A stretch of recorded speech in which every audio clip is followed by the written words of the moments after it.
Well, welcome back, folks. Sorry about earlier. The GoPro that I was recording on lost power. The GoPro, if you've ever used one, you have to have a battery in it, but then you can also charge it or have external power supplied. And I had the GoPro plugged into a USB-C port in the back, but apparently that wasn't enough. The battery went dead anyway. And so it shut down. So it did stop recording. So again, sorry about that. So we are now on the way home. I'm not sure what this person's doing. You can get out this way. It's completely touchless, automated parking, and it reads your license plate and bills that way, or through if you work down here and your parking is paid for by your company, then you don't have to worry about it. But in any event, we are now out. And one thing FSD doesn't really recognize is parking garages yet, so I don't use FSD in the parking garage. So it's already got home set in here the way I want to go. So we're just gonna go ahead and get FSD going. A lot of pedestrians today, so I think there's a Tigers game, so that would be why Tigers are um, home today.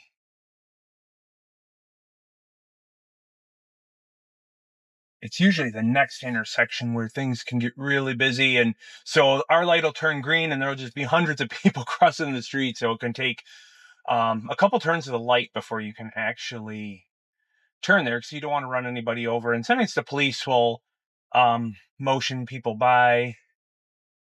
Yeah, I can see FSD is kind of like, you got this pedal bar here, you got the guy pulling out. So it's definitely seeing things that I might not readily see. So it sees that this, Jeep coming out, the pedal bar.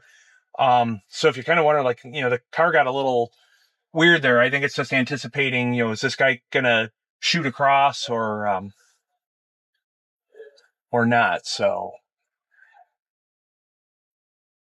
those pedal bars are pretty common down here, especially on a night like tonight. There's, like I said, the Tigers game, and now you got the pedestrians, and so they have the don't walk signal, but just because the signal is blinking doesn't mean that someone won't try to cross. And you definitely don't want to hit a pedestrian, not on FSD, not on regular. So and actually that Jeep I was just talking about, they turned, so they did come all the way across. So I guess in that case, yeah, you could say that FSD really anticipated a move appropriately, and so it definitely sizes up the situation, and definitely it takes it takes a defensive approach. So it's erring on the side of safety, I think. Yeah, definitely a lot of Tigers apparel. So I would definitely say it's a Tigers game tonight. I'm not sure who they're playing though. I think it might be the Orioles tonight.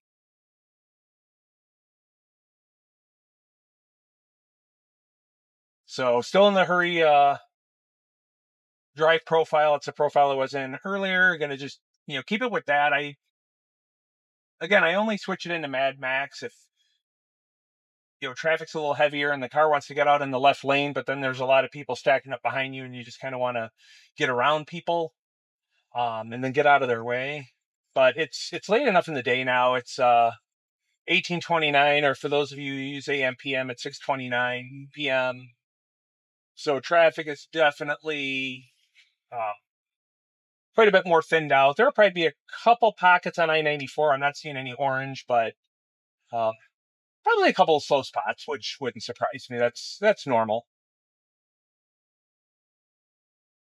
It's estimating so I'm at 75% state of charge right now. It's estimating getting home at 19:04 or 7:04 with about 62%. So yeah, 13% drive. That's no, that's normal for driving in summer. It says it's 80 degrees.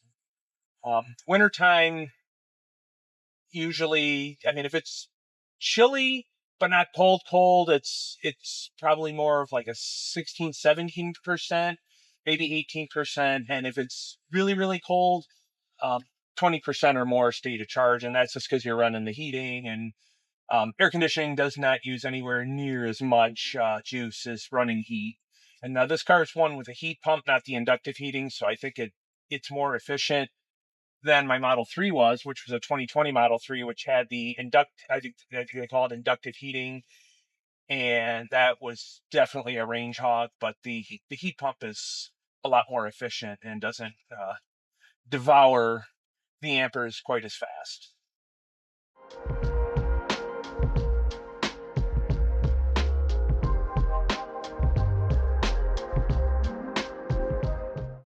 All right, we're merging on I-94 now. Yeah, an hour earlier, and this would be wall-to-wall cars and really, really slow. So that is one advantage of leaving a little bit later. You finish with work, hit the gym real quick, and then hop in the car, and traffic's thinned out.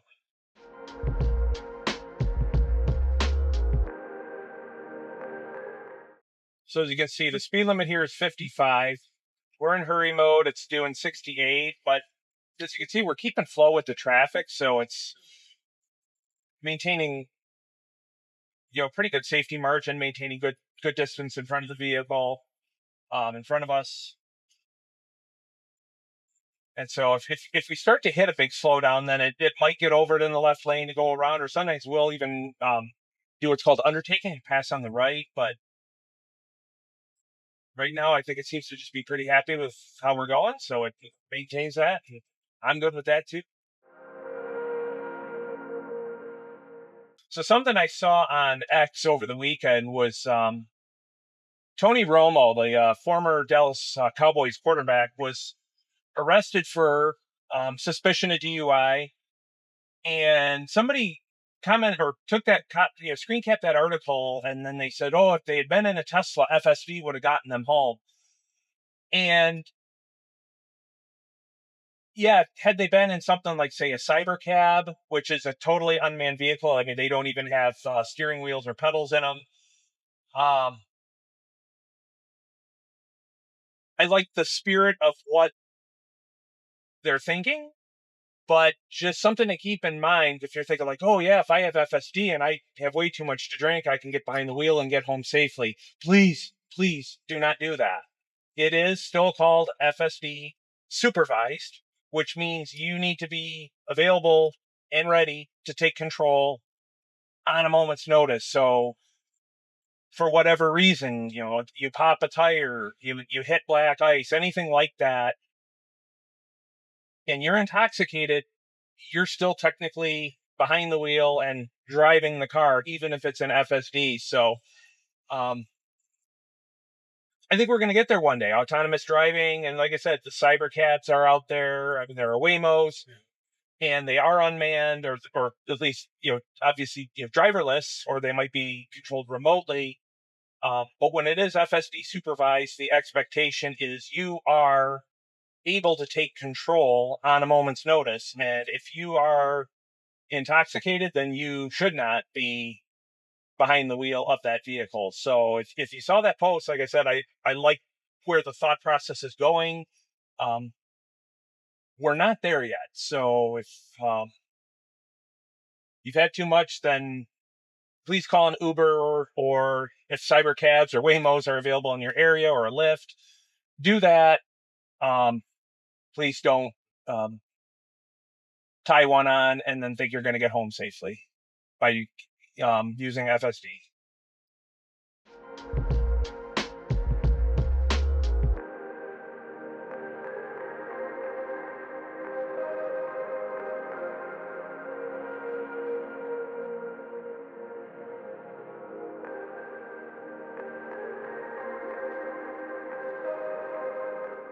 There's a convertible in front of us. It would be kind of cool if Tesla came out with a convertible. I don't know if they'll ever do that. I've seen some AI renderings of Tesla convertibles, but I don't think there have ever been any made in practice other than the Roadster. but it would be kind of cool to see something like a Model 3 convertible version.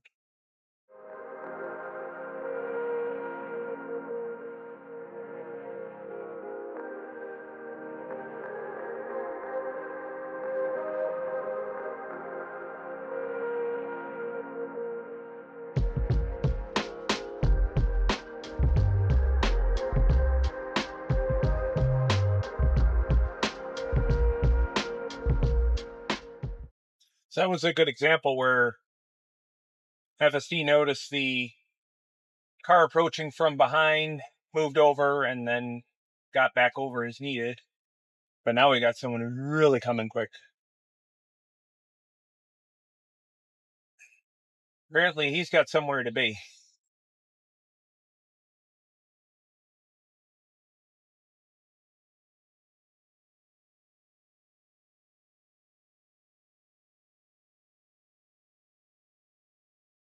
Let's just hope his cargo in the back is secured.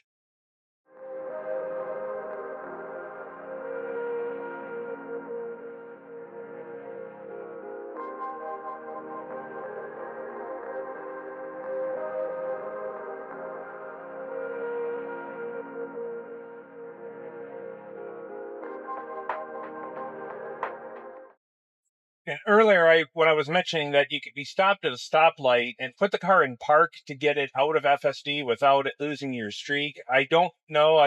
When I edit the video later, if I'll see if that portion of the video made it when I hit put the car in park to see if it would preserve the streak. If that part was captured, I did put the car in park, and as you can see, my streak is still there. So if you're someone who's worried about losing your streak, as long as you don't hit your brake pedal or your steering wheel, give it a little torque, then your streak will remain intact. And obviously, don't get booted out of FSD for inattentiveness or going too fast, because I think either of those will also cost you your streak. I don't know for sure, and I'm not going to try.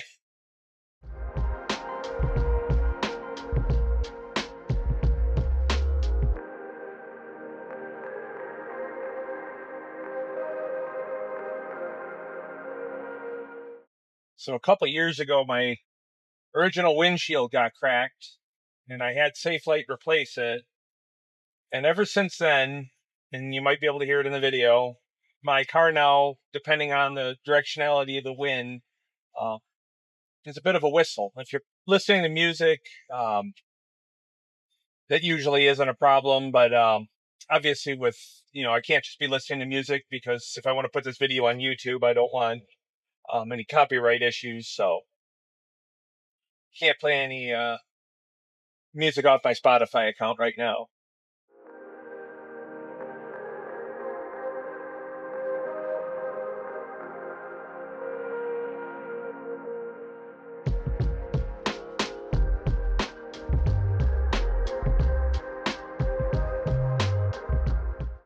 I didn't notice there that big rig was kind of hugging the outside of his lane, and FSD just kind of ever so slightly slid me over to favor the outside of my lane too. And then as soon as we got past him, the car went back to the center of the lane. So I like how it does that. So it just kind of gives a little bit of a safety margin. So if somebody next to you were to start to drift a little bit, it's got a little safety margin built in so they don't bump into you.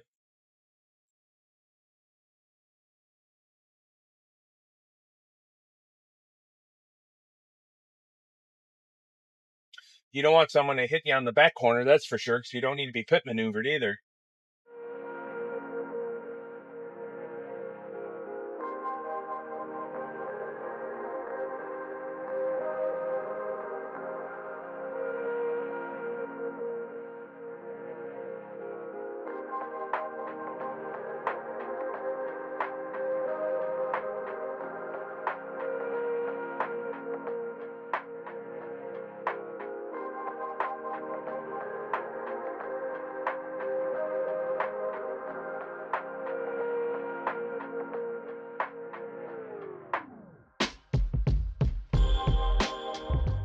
We're going to be getting off the freeway up here. back on the beloved M59 Hall Road, or Hell Road, as some people call it. It is notoriously busy pretty much all the time, so it's deserving of its name, Hell Road. And it's home to a lot of accidents, and in the last 6 months, more than its fair share of wrong way drivers.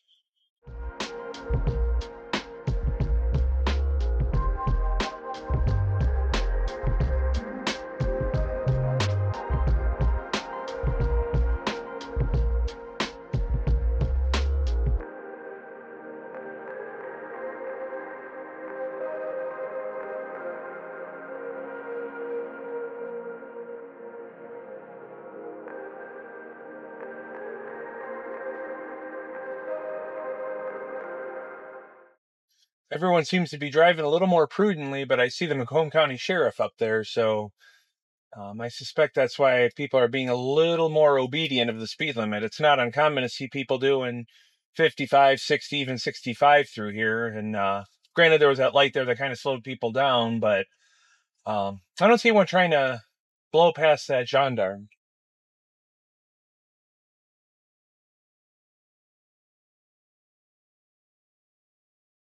They do a fair amount of distracted driving enforcement out here. So if you ever drive around here and just kind of look at other people's cars, you'll see a lot of heads. They're not looking at the road. They're looking down at their laps. So you can tell they're on their phones. And they catch you out here, they will light you up. So even if you're on FSD, don't be playing with your phone. Keep it, down here where it belongs. Like I said, a little while ago when talking about, Tony Romo and the DUI incident, yes, granted, that was not in a Tesla, but just because you are on FSD, you are still supposed to be paying attention. So I know a lot of folks are like, oh, hey, you can do this. I can play on my laptop. I can play on my phone. Please do it responsibly, because every time there's a bad incident involving a Tesla, that's what dominates the headlines. It's not inattentive driver caused an accident or inattentive driver did this. They say Tesla did this. Tesla's FSD did this. And if we want FSD to get to that point where unsupervised operation is allowed, then we all need to do our part and do the right thing and not make FSD look bad because we're being inattentive.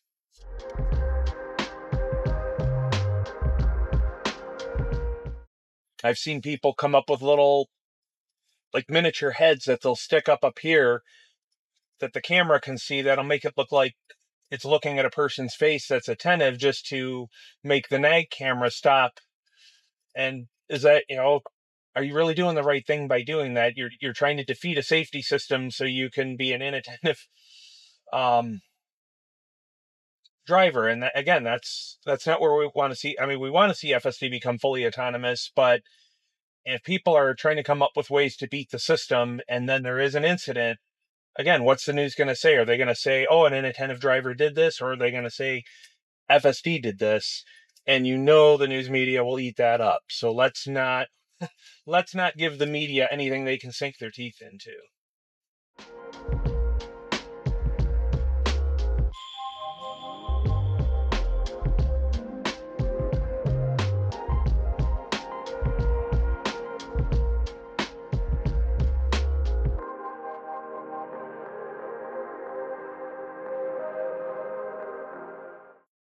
So as you can see, I'm almost home. On this return trip, I've not had to press the accelerator at all. I've not used the turn signal stalk even once to encourage the car to move over preemptively.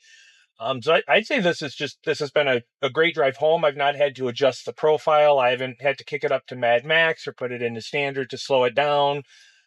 Sometimes I put it into standard mode, where coming across M59, I see it's going a little too fast for my comfort. When there's a lot of other cars and other people are doing the same speed as you, I don't like being the one that's kind of the fastest in the pack. That's definitely going to get the officer's attention. So yeah, this has been a great drive home. So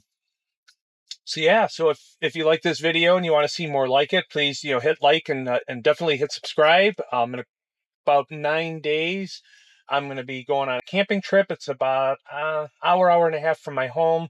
So we'll do an FSD on that. I know it's going to go through some construction zones, including one where one side of the freeway is closed, so it's going to put you on the other side. And as you see here, we got a pedestrian jaywalking. FSD slowed down for him, so that's a really good thing. It's mindful of people doing illegal, dangerous stuff like that. Uh, so yeah, I hope you enjoy this. Like and subscribe, give a big thumbs up, and I'll see you all in the next one.